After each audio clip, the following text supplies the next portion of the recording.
বিশ্বনাথৰ পানীভঁৰাল গাঁও পঞ্চায়ত চৌহদত সজাগতা সভা। Assam science technology and environment নামৰ অনুষ্ঠানৰ উদ্যোগত অনুষ্ঠিত কৰা হয় এই বিশেষ সজাগতা সভা। এই সজাগতা সভাত বাল্য বিবাহ, কুসংস্কাৰ, অন্ধবিশ্বাস আদি সমাজৰ ব্যাধিসমূহ কেনেকৈ সমাজ আৰু সামাজিক জীৱনৰ পৰা আঁতৰাই ৰাখি সমাজক সজাগ কৰি তুলিব পাৰি তাৰে ওপৰত এই সজাগতা সভাত আলোচনা কৰা হয়।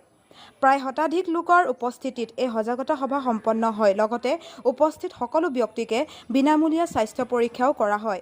বিশ্বনাথৰ পৰা ধৰ্মৰিজালৰ ৰিপৰ্ট, PPN ডিজিটেল।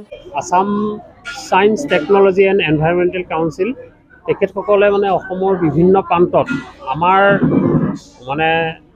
ভিতৰুৱা অঞ্চল, বিশেষকৈ গাঁও অঞ্চলবিলাকত কিছুমান সজাগতা কৰিবৰ কাৰণে আৰু প্ৰকল্পটোৰ নাম দিছে সংস্কাৰ মানুহৰ বাবে।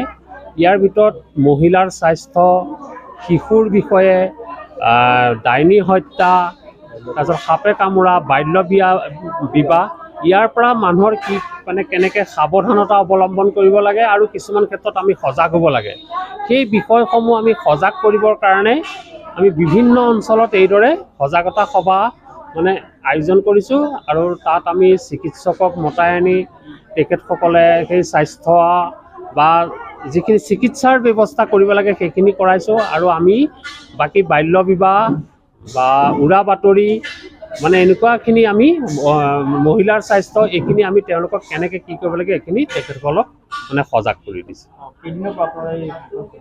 এইটো আচলতে আমাৰ মাৰ্চৰ পৰাই চলি আছিলে।